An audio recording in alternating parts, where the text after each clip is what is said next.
Karena kita bersemangat pagi hari ini. Amin.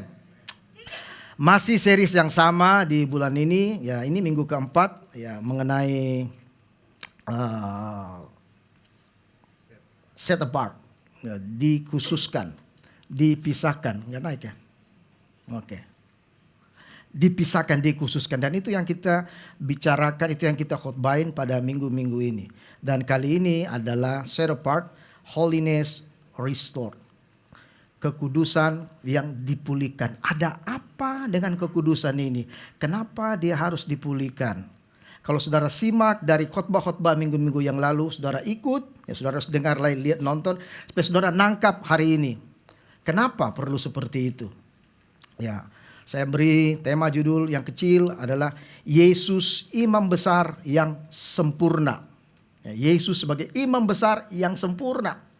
Ya, terus saudara dengan saya siapa? Yang saya bilang tadi, kita juga para imam-imam pelayan. Amin. Saudara volunteer, saudara imam, melayani di gereja Tuhan. Ya, imam-imam pelayan perjanjian baru saat ini. Tapi kita belajar, kita akan melihat apakah hubungan antara imam besar dan restorasi kekudusan itu sendiri. Saudara, kita harus lihat khotbah-khotbah yang lalu mengenai sejarah di Firdaus, Eden. Ya. Di sana manusia yang Tuhan ingin mempunyai hubungan, akhirnya mereka menjadi berdosa karena mereka tidak taat. Ingat kuncinya, tidak taat, ketidaktaatan mereka. Sehingga mereka jatuh ke dalam dosa, mereka memakan buah pengetahuan yang baik dan yang jahat itu. Mereka berdosa oleh karena ketidaktaatan. Dan mengakibatkan ketidakkudusan untuk semua manusia, termasuk saudara dan saya, untuk dapat berhubungan dengan Allah. Untuk dapat berhubungan dengan Tuhan. Makanya Paulus bilang tidak ada orang yang baik, tidak ada orang yang benar, tidak ada orang yang mencari Tuhan. Semua manusia sudah berdosa, semua manusia sudah kehilangan kemuliaan Allah. Kemuliaan Allah yaitu kekudusan, holiness dalam kehidupan kita. Ya, kalau saudara mau lihat yang lebih jelas, saudara nonton video yang pertama, ya, kebaktian pertama Pastor John, kira-kira ilustrasinya itu sangat bagus ya. Kita perlu kekudusan apa untuk Tuhan, untuk hidup kita seperti itu. Nah saudara, pada saat kejadian Tuhan sudah berjanji di kitab Kejadian itu, aku akan mengadakan permusuhan antara engkau dengan perempuan ini, si ular. Antara keturunanmu dan keturunannya. Ini berbicara next generation. Keturunannya akan merumukan kepalamu dan engkau akan merumukan tumitnya. Ini berbicara tentang Yesus Kristus yang akan mati di kayu salib. Bahwa iblis gak berkuasa, hanya tumit. Tapi dia meremukkan kepala yang adalah otak, yang adalah siasat, adalah strategi daripada setan untuk menghancurkan umat manusia. Yesus datang membawa hubungan. Itulah peristiwa di Eden, saudara. Kenapa kekudusan itu perlu direstorasi? Bagaimana merestorasi kekudusan itu? Siapa yang dapat merestorasinya? Kapankah restorasi itu terjadi? Saya percaya dalam khotbah ini, nah, pada akhirnya saudara akan mengerti. Dan saudara akan tahu kenapa perlu restorasi dalam kekudusan ini. Bagaimana respon kita pada akhirnya di akhir khotbah ini? Bagaimana respon saudara untuk menanggapi, meresponi restorasi yang Tuhan berikan kepada kita, saudara. Mari kita baca ayat ini sama-sama, ya. Di Ibrani 4 ayat 14 sampai 16. Nah, saudara, saya kasih warna merah untuk kata kita. Baik kalau saudara ganti nama saudara. Dan resapin ini baik-baik sebelum kita dengar khotbah ini. Ya, ganti nama saudara misalkan karena Yesus sekarang mempunyai imam besar agung, kira-kira begitu. Setiap kita ganti nama saudara. Amin.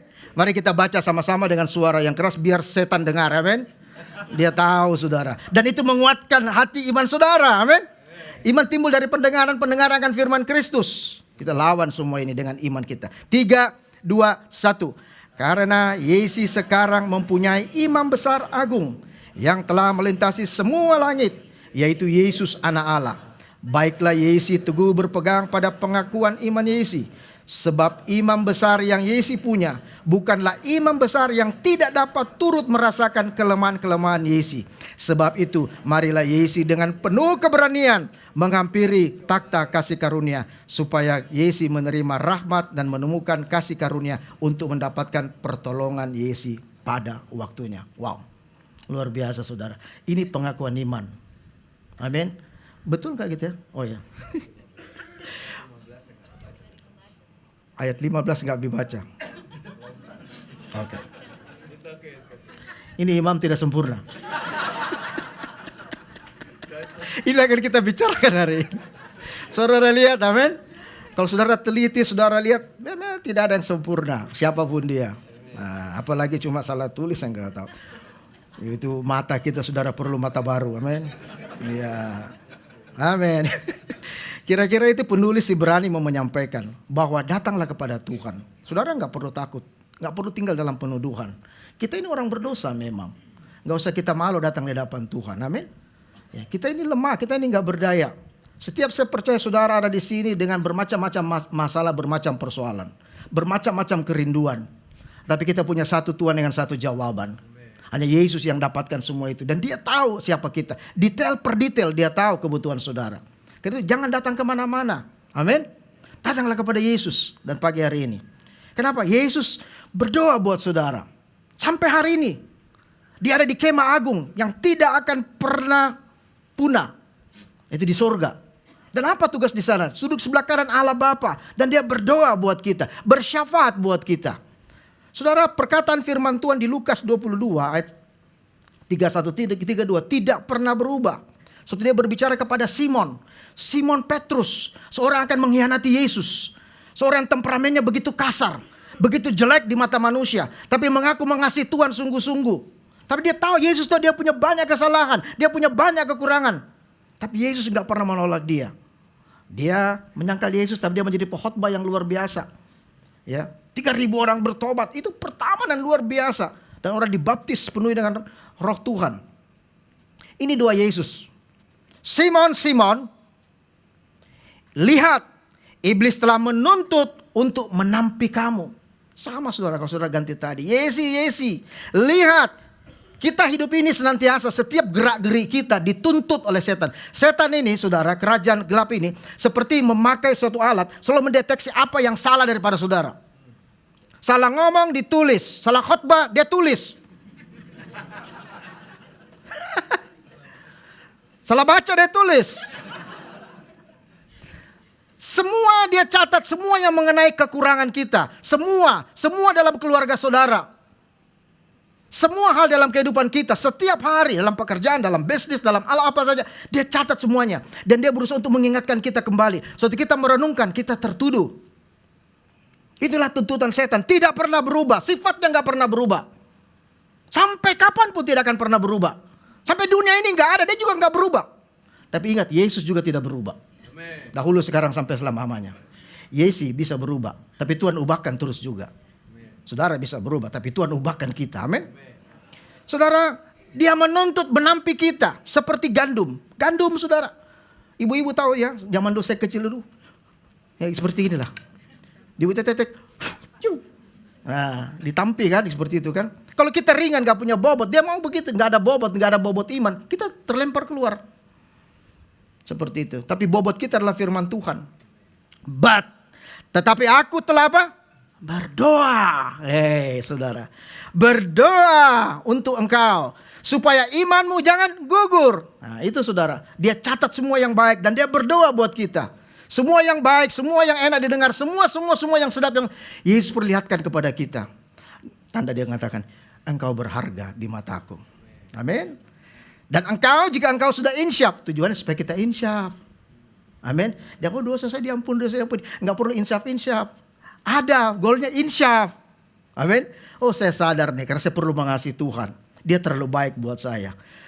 Tujuannya intinya supaya waktu kita insyaf, kita punya testimoni, kita punya kesaksian untuk menguatkan saudara-saudara kita. Who knows, saudara, family, keluarga, teman kita yang juga bergumul. Dan kita punya kesaksian, testimoni bisa membangun mereka. Dan mengatakan, hey, ada solusi, Tuhan tetap sama. Kalau dia selamatkan saya, dia berjuang untuk semuanya, dia bisa mampu melakukan itu buat saudara. Itu tujuannya. Amin, saudara. Bukankah itu luar biasa? Firman Tuhan tidak pernah berubah dahulu, sekarang, sampai selama-lamanya. Kita akan belajar kitab Ibrani ya di khotbah ini. Nah, sebenarnya goal daripada Ibrani ini, kitab ini, ditulis kepada orang-orang Ibrani, penulis Ibrani. Nggak tahu siapa penulisnya. Nanti kita di surga kita tanya Tuhan. Siapa yang jadi banyak spekulasi mengenai ini. Banyak sekali. Lebih besar condong kepada Rasul Paulus. Tapi dia diselidikin, ya kurang tepat juga. Saya nggak tahu. Tetapi yang lebih tepat adalah seorang yang mengasihi Tuhan dan menulis kepada orang-orang Ibrani pada waktu itu. Apa sih persoalan orang Ibrani pada waktu itu? Pada zaman itu ya, waktu firman ini ditulis. Jadi seperti khotbah. Khotbah yang direkam, khotbah yang dicatat. Bahasanya seperti bahasa khotbah kepada orang Ibrani. Mereka mengalami tekanan hidup. Mereka pusing memutuskan yang mana yang dia mau tempuh, jalan yang mana, A, B, C, begitu banyak. Kenapa? Karena mereka terpengaruh dengan ajaran-ajaran Yahudi yang lama. Mereka orang-orang yang taat sebelumnya, taat beragama, taat beribadah, percaya kepada Allah. Ya, dengarlah hai Israel bahwa Tuhan Allahmu Eka, Tuhan itu esa, tidak ada yang lain. Mereka sangat percaya, tapi mereka percaya kepada aturan-aturan agama. Mereka percaya menjadikan Taurat itu sebagai aturan-aturan, sebagai hukum. Saudara tahu bahwa Torah waktu diberikan oleh Tuhan kepada Musa, itu adalah namanya Torah, itu artinya pengajaran. Pengajaran bukan hukum. Tetapi kemudian imam-imam ini menjadikan itu hukum. Kalau tidak melakukan maka kamu berdosa. Tapi pada intinya adalah pengajaran. Di mana Tuhan mau supaya mereka mengerti, diajar supaya mengerti siapa Tuhan. Waktu mereka bersalah mereka tidak lari ke tempat yang lain. Tetapi tetap datang kepada Yesus, kepada Tuhan. Itu Torah bahkan sampai hari ini. Saudara, mereka frustrasi. Mereka mau kembali ke agama mereka yang lama. Oh, ada yang lebih baik, kita tambah-tambahin aja. Jadi sudah ikut Kristen, tapi masih aturan-aturan yang lama dipakai juga supaya lebih memperlengkapi. Paulus bilang kalau kita masih pakai tradisi agama-agama seperti itu, kita pandang enteng, kita pandang remeh kematian Yesus Kristus di kayu salib. Tidak ada yang perlu ditambahkan, tidak ada aturan-aturan agama yang ditambahkan selain Yesus mati buat kita. Selesai. Di Golgota dia bilang, "It is finished." Tetelesta, selesai. Nggak ada satu perbuatan manusia. Saudara hanya perlu merendahkan hati hidup saudara di hadapan Yesus. Ketika kita punya masalah pagi hari ini, saya mau bilang, hanya datang kepada Tuhan. Amin. Hanya datang kepada Yesus. Datang kepada imam besar kita, akan kita belajar hari ini. Kitab Ibrani seperti, kalau saya lihat seperti kitab imamatnya perjanjian baru. Sama dengan kitab imamat perjanjian baru. Cuman ini tidak sempurna. Ini sempurna. Penulis mau mengatakan ini yang sempurna. Ini perjanjian lama hanya pengantar, penuntun supaya kita masuk menyeberang dalam perjanjian baru. Pedagogi namanya. Hanya penuntun, mengajar kita supaya kita mengerti ada perjanjian lama, kita mengerti ada dosa, kita mengerti konsep dosa, kita tahu kenapa kita berdosa, tapi bukan solusi. Solusinya perjanjian baru, yaitu Yesus Kristus, akulah jalan itu. Nah, kalau kita dulu dari ini saya percaya sudah dapat solusi. Ibrani 7, 23 sampai 28. Dalam jumlah yang besar mereka telah menjadi imam karena mereka telah dicegah oleh maut untuk tetap menjabat imam. Agak sulit ini, tapi saya coba terjemahin mengambil dalam terjemahan perjanjian baru dalam bahasa sederhana. Kira-kira ini saudara. Ada perbedaan lain mengenai pengangkatan Yesus sebagai imam. Imam-imam yang lain jumlahnya banyak. Kenapa dia banyak? Sebab kalau seorang imam meninggal, ia tidak dapat bertugas lagi. Sehingga ia harus diganti dengan orang lain. Jadi berganti-ganti imam dan tidak sempurna. Tapi sebentar kita belajar. Yesus hanya satu kali karena dia yang sempurna. Amin. Dia bukan KW. Dia nomor satu. Amin. Ada perbedaan saudara. 24. Tetapi karena ia tetap selama-lamanya. Ya, imamatnya tidak dapat beralih kepada orang lain. Imamatnya tanggung jawab imamnya tidak dapat beralih seperti imam-imam yang tadi. Orang lain ganti orang lain, ganti generasi ke generasi. Ya, seperti itu. Karena itu ia sanggup juga untuk menyelamatkan dengan sempurna. Jadi keselamatan yang Tuhan berikan sempurna.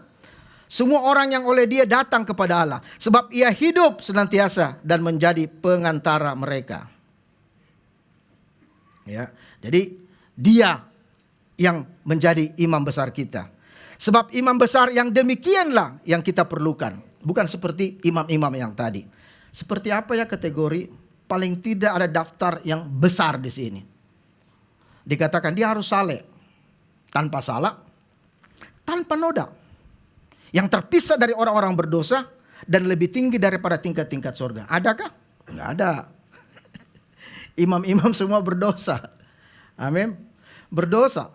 Mereka melanggar Ya, Tuhan ganti-ganti imam.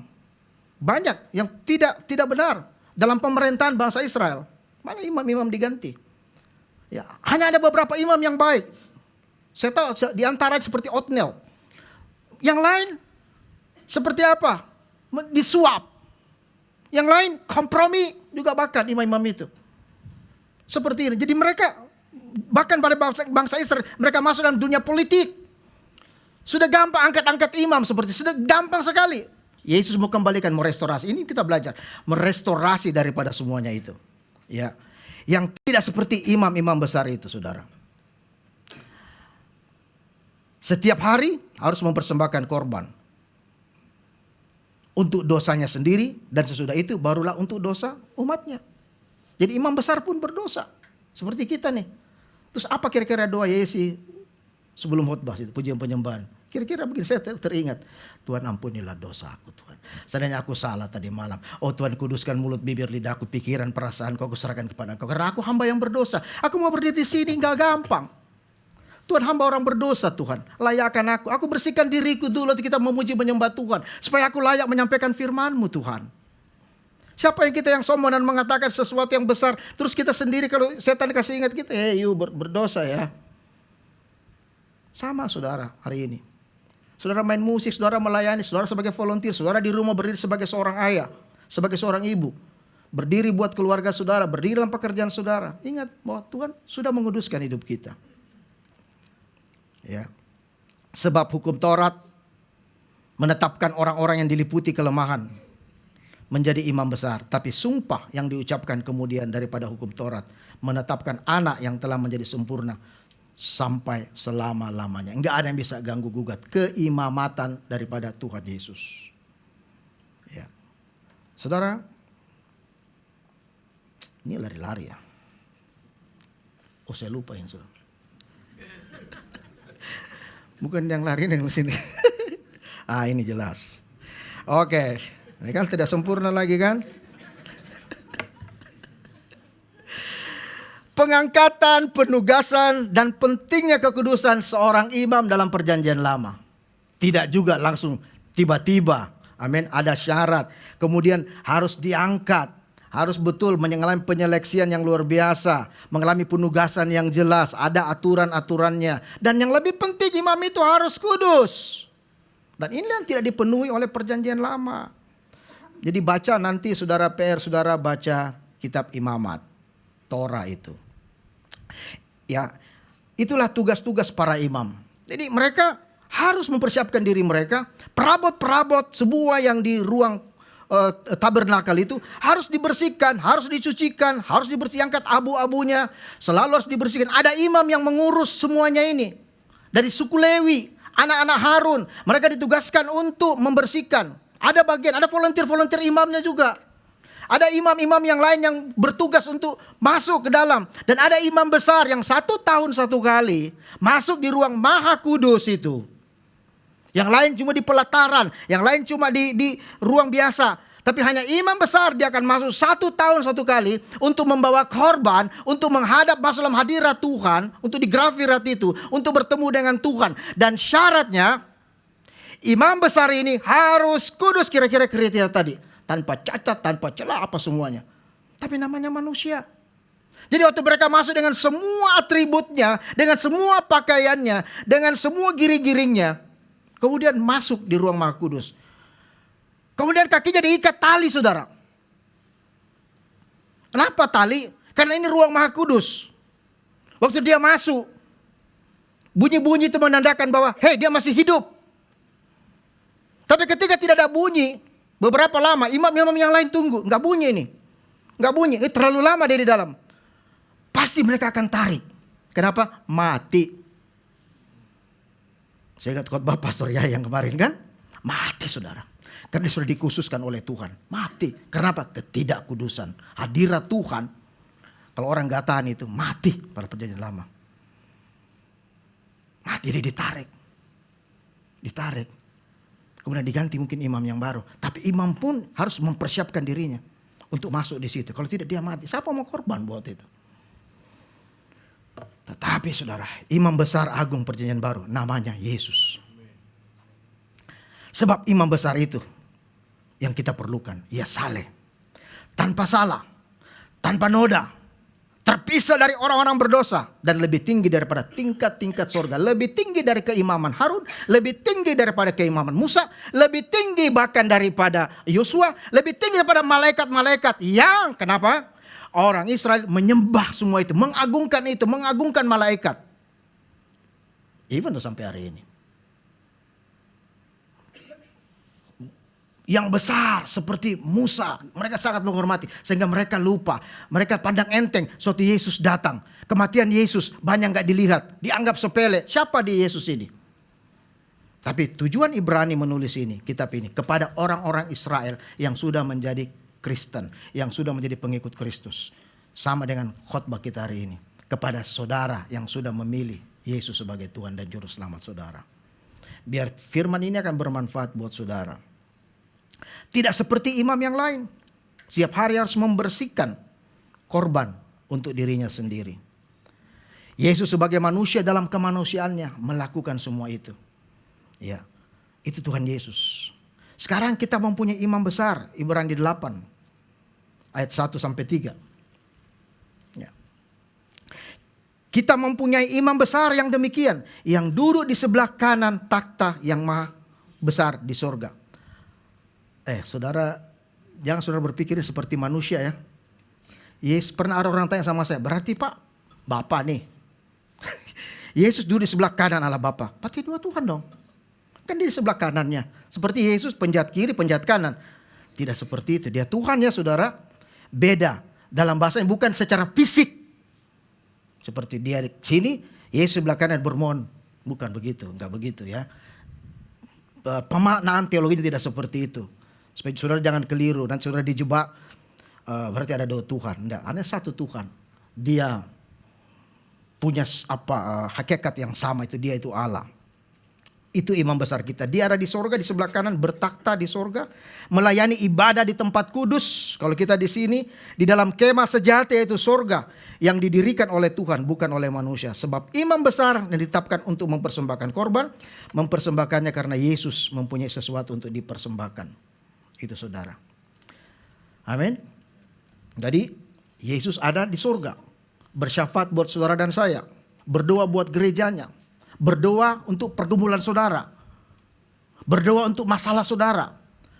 Dia tahu ada yang mulai putus asa di sini. Dia tahu ada yang mulai kecewa. Dia tahu ada yang imannya mulai meragukan kepercayaannya. Dia tahu bahwa iblis ini sedang menampi kita. Dia terus berdoa. Kalau Tuhan berdoa, kenapa kita nggak berdoa?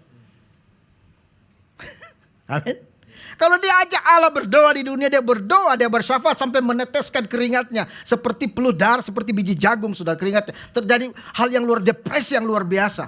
Dia takut, itu normal, dia manusia. Kenapa kita nggak berdoa? Suatu saudara punya masalah, saudara punya persoalan. Berdoalah saudara, datanglah kepada Yesus. Bacalah firman-Nya. Itu caranya kita datang kepada Tuhan. Jangan lari ke tempat yang lain. Yesus sudah melewati namanya proses maut di Bukit Golgota. Di Golgota 2000 tahun yang lalu. Ada satu proses yang terjadi. Kita cuma tahu bahwa Yesus mati, selesai. Tapi mari kita belajar hari ini untuk menghargai pengorbanan Tuhan Yesus. Ada proses yang tidak mudah. Kalau manusia biasa yang digantung, disalibkan di sana, dia pasti lari. Atau kalau manusia dengan segala kesombongannya di sana dan dia tahu bahwa dia Tuhan, dia akan keluar dan mengatakan, tidak ada artinya salibin. Aku bisa turun dan bisa muncul di sebelah sana. Dia pesulap. Yang ada mati di sini timbul di sana. Tidak. Yesus melalui secara natural sebagai manusia. Dia memberi contoh teladan. Bahwa dia sudah menanggung setiap dosa kita. Kalau dia bisa, roh yang sama dalam diri kita. Kita mampu untuk melewati masa-masa yang sukar dalam kehidupan kita. Kita mampu untuk menghadap takhta kasih karunia Allah. Dia menguatkan saudara. Rohnya yang dia berikan kepada kita. Itu memampukan saudara dan saya. Karena rohnya adalah roh yang kudus. Dan iblis tidak bisa melawan kekuatan roh kudus itu sendiri.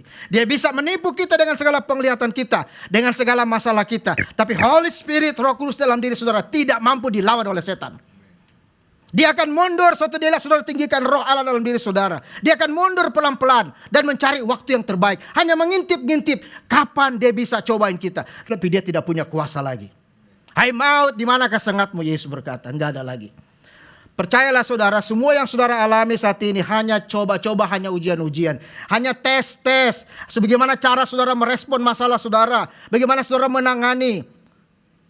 Ya, bagaimana saudara menghadapi gosip-gosip. Bagaimana saudara menghadapi tekanan-tekanan hidup. Bagaimana hubungan suami istri saudara.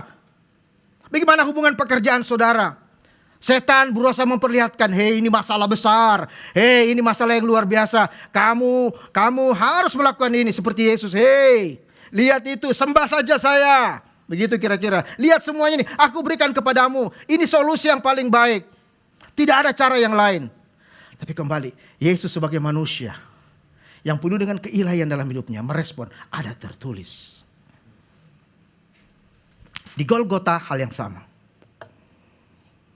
Saudara, perkataan keempat Tuhan Yesus sebagai imam besar agung. Ini saudara. Eli, Eli, lama sabachthani. Itulah perkataan keempat dari Tuhan. Saudara bisa baca di Injil. Hampir semua Injil menulis ini. Ini terambil dari Lukas. Eli, Eli, lama sabachthani. Artinya, Allahku, Allahku, apakah sebabnya engkau meninggalkan aku? Dia Tuhan. Tapi cry out, Yesus di kayu salib. Karena semua dosa, semua kesalahan manusia dari berabad-abad ditimpakan kepada dia. Dia menanggung kutuk karena dikatakan terkutuklah orang yang tergantung di kayu salib. Semua kutuk manusia, kutuk saudara hari ini diambil oleh Tuhan. Disalibkan di Golgota. Karena Allah itu kudus, dia penuh dengan kuasa kutuk dalam dirinya. Dan dia mati untuk menebus itu. Tidak ada yang bisa menebus, imam-imam gak bisa, binatang gak bisa. Hanya Yesus. Hanya Allah sendiri yang bisa menebus. Iblis tertipu, dia pikir tidak mungkin bisa ditebus. Lihat itu imam-imam, mereka berdosa. Tidak mungkin. Sekali lagi saya bilang, dengar khotbah saya yang lalu. Dia lupa dan dia tidak sanggup untuk berpikir rencana Tuhan yang besar karena dia Tuhan. Pikiran Tuhan tidak bisa dimaknai, tidak bisa dimengerti oleh setan, apalagi manusia ini juga. Dia datang sebagai manusia dan dia mati di sana. Karena dia Allah. Hanya dia yang bisa membatalkan perjanjian itu. Eli, Eli, lama sabachthani. Mengapakah engkau meninggalkan aku? Kenapa? Hilang kekudusan. Hari itu langit saudara gelap. Ya. Setelah berjam-jam Yesus dihujat, dilemparin, dihujat. Ratusan orang datang, mungkin ribuan orang datang. Salibkan dia, salibkan, matikan dia. Keringatnya keluar seperti darah paku yang mengalir saudara dalam hidupnya. Pada saat itu paku itu masuk tembus keringat dan darah. Pedis, merintih. Bekas-bekas cambukan. Oh dia berteriak di sana. Eli, Eli, lama sabachthani. Kenapa dia kerawat? Buat saudara dan saya. Dia mati di sana. Allah yang kudus. Sekali lagi. Yang begitu kudus mata yang tidak bisa lihat dosa. Seolah-olah mau berkata Allah berpaling kepada Yesus. Berpaling tidak bisa sanggup melihat anaknya itu. Karena penuh dengan kenajisan. Penuh dengan kutuk. Dia nggak mau melihat. Dan dia berteriak, Eli, Eli, Allahku, kenapa engkau meninggalkan aku? Wajar sebagai manusia. Suara itu datang, saudara. Tangisan itu, orang-orang yang melihat itu, ngeri. Satu pertanyaan, kenapa aku ditinggalkan Tuhan? My God, why hast thou forsaken me? Kenapa engkau meninggalkan aku? Karena penting sekali untuk kita tahu pertanyaan ini. Supaya kita menghormati kematian Tuhan. Martin Luther pernah berkata seperti ini. Untuk memikirkan ayat ini. Selama berjam-jam. Dan akhirnya dia berdiri. Sambil memukul dadanya sendiri. Dia mengatakan siapakah yang dapat mengerti bahwa Allah meninggalkan Allah. Allahnya Allah yang ditulis dalam kitab Ibrani. Susah kita mengerti. Tapi kita punya keyakinan dia Allah. Amin. Yang berseru kepada Bapa. Karena dosa yang ditimpakan kepada kita. Yesus memperlihatkan perjamuan terakhir. Memperingatkan murid-muridnya. Pada penetapan perjamuan malam. Saudara bisa baca di Lukas 14 sampai 23, 22 sampai 14 sampai 23. Tapi ayat 23-nya berkata, sebab anak manusia, ini bicara perjamuan ya. Itu dia berjamu dengan murid-muridnya. Saudara, dia bilang ini, perbuatlah ini setiap kali kau mengingat akan aku. Dia memperlihatkan, kalau di perjanjian lama saudara, hukum-hukum Taurat itu hanya mengingatkan bahwa manusia itu berdosa. Hanya menuntun kita untuk berdosa. Tapi tidak ada solusi. Tapi di perjanjian baru, Yesus berkata, perbuat ini. Kamu mengingat bahwa kamu semua sudah ditebus. Saudara tidak perlu ikut aturan-aturan yang lain. Kita semua sudah ditebus. Ketika saudara duduk di sini, saudara orang-orang yang sudah ditebus oleh Tuhan. Sebentar kalau kita perjamuan, saudara harus menghormati itu bahwa saya sudah ditebus. Perbuatlah ini setiap kali kamu mengingat akan aku. Bukan konsep perjanjian lama, tapi perbuatlah dalam perjanjian baru. Bahwa aku sudah melakukan itu buat engkau. Ketika engkau bergumul, ketika engkau punya masalah berbeban berat, ketahuilah aku sudah mati buat engkau. Ketika engkau terjebak, dilema gak tahu bikin seperti apa, ketahuilah akulah jalan daripada semuanya itu. Ketika enggak mengerti arti hidup ini seperti apa, ketahuilah aku sudah mati dan aku memberikan kehidupan yang kekal buat engkau. Saudara, dan orang-orang yang mati di dalam dosa, juga peringatan buat orang Israel pada waktu itu, juga buat kita. Mungkin orang saudara yang menyaksikan bahkan di program ini di YouTube ini. Orang-orang yang berdosa tetap harus mengaku bahwa Allah adalah Allah. Tetapi tidak lagi anugerah keselamatan yang turun atas diri mereka sendiri. Karena ayat 23 berkata tadi, sebab anak manusia memang akan pergi seperti yang telah ditetapkan. Akan tetapi celakalah orang yang olehnya ia diserahkan. Amin. Celakalah orang-orang yang sengaja menyalibkan Yesus. Bahkan sampai hari ini yang tidak mau menerima perkataan Tuhan, yang anggap remeh sepele firman Tuhan. Yang berkata, itu mah orang Kristen saja. Saya nggak perlu itu. Aduh, kita ditipu oleh setan. Ya, Allahku, mengapakah engkau meninggalkan aku? One day, orang-orang yang tidak mengenal Tuhan, yang memandang enteng kasih karunia Tuhan, mereka akan punya pertanyaan ini nanti di satu tempat. Dan tidak ada jawaban lagi buat itu. Orang-orang akan berkata, mengapa? Mengapa dulu aku tidak dengar-dengaran kepada firman Tuhan? Mengapa dulu aku tidak taat? Mengapa? Ada banyak hal orang-orang ini menolak Yesus. Mengapa aku mengeraskan diriku? Mengapa aku kepahitan? Dengan si A, dengan si B. Mengapa penyesalan yang tidak ada ujungnya, yang tidak ada hentinya, yang diucapkan berpuluh-puluh kali, beribu-ribu kali, berjuta-juta kali, berjuta ribu-ribu juta kali.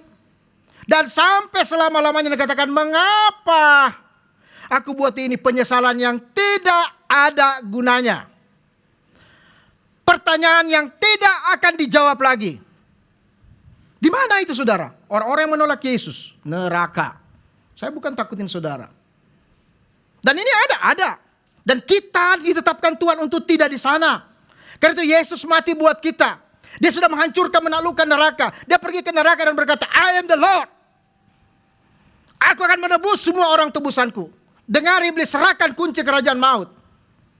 Dan dia buka pintu kerajaan sorga buat saudara. Di kemah abadi kekekalan. Come to me kalau kamu datang berbeban berat. Dan kemah ini terbuka buat saudara dan saya. Tapi orang-orang yang mengeraskan hatinya, ditulis kepada orang Ibrani pada waktu itu, yang akan menyesal dan tidak ada gunanya. Tidak ada jawabannya lagi. Tidak ada suara yang terdengar, anakku aku mengasihi engkau. Selesai. Tidak ada gunanya saudara. Mengapa berjuta-juta kali dan sampai selama-lamanya tidak ada jawaban. Dan di sana tidak ada khotbah lagi. Tidak ada teguran lagi. Enggak ada nasihat-nasihat lagi. Enggak ada. Selesai. Sampai dunia ini selesai. Dan itu bukan tempat kita. Bagi saudara, mungkin yang menyaksikan juga ini. Kalau saudara ada di sini. Sungguh-sungguh kasih kita kepada Tuhan. Bersyukur. Tujuan khotbah ini untuk strengthening saudara. Menguatkan saudara. Menguatkan kepercayaan saudara. Jangan putus asa. Jangan beralih kepada Allah yang lain. Jangan bersandar kepada pengertianmu. Datanglah kepada Tuhan. Waktu keadaanmu berat, tekananmu susah, datanglah kepada Yesus. Dia sudah mati buat kita. Jadi apa kesimpulan? Apakah neraka itu? Neraka yaitu ditinggal oleh Allah selama-lamanya. Tidak ada Tuhan di sana. Dan maukah saudara ada di sana? Kalau hari ini, silakan tim musik. Firman ini berbicara kepada kita. Ada kesempatan buat kita. Ada kepercayaan buat kita. Datanglah kepadaku, hai kamu yang letih dan lesu. Saya percaya pagi hari ini, siapapun kita, saya pun selalu datang kepada Tuhan. Aku capek Tuhan.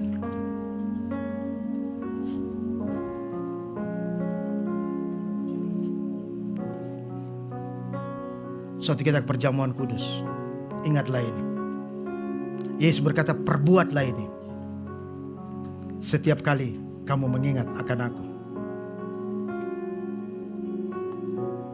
Jadi kalau kita perjamuan hari ini, hanya tanda saudara. Saudara mengangkat ini hanya menandakan bahwa, hey, Yesus sudah mati buat saya. Tidak ada penuduhan lagi. Tidak ada. Mari angkat rotimu. Bangkit berdiri Bapak Ibu.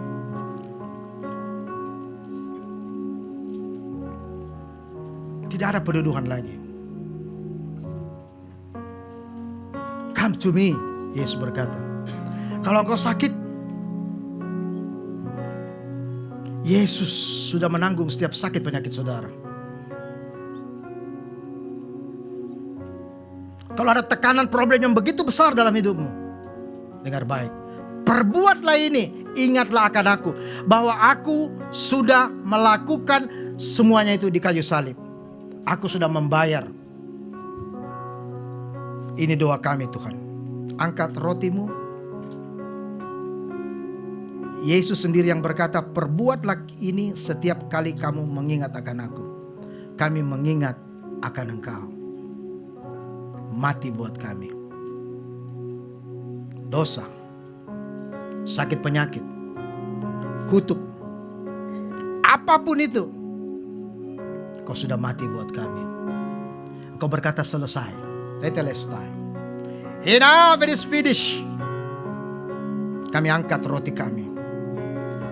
Tubuhmu yang dipecah-pecahkan buat kami, dihancurkan buat kami yang berdosa, sehingga kami dikuduskan oleh bilur-bilurmu. Kami disembuhkan dari kematian kekal, dari sakit dan penyakit. Ambil dan makanlah di dalam nama Tuhan Yesus.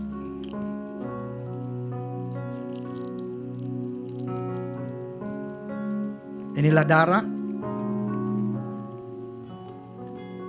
Darah adalah perjanjian. Darah adalah komitmen. Darah adalah kehidupan yang Yesus sudah lakukan buat kita. Tidak ada kematian yang bisa menguasai saudara dan saya. Tidak ada maut yang bisa menguasai hidup kita. Yesus sudah membayarnya dengan darahnya yang mahal. Bukan dengan darah binatang domba, tapi darahnya sendiri. Darah anak domba Allah. Darah Allah. Darah yang kudus, menyucikan satu kali untuk selama-lamanya.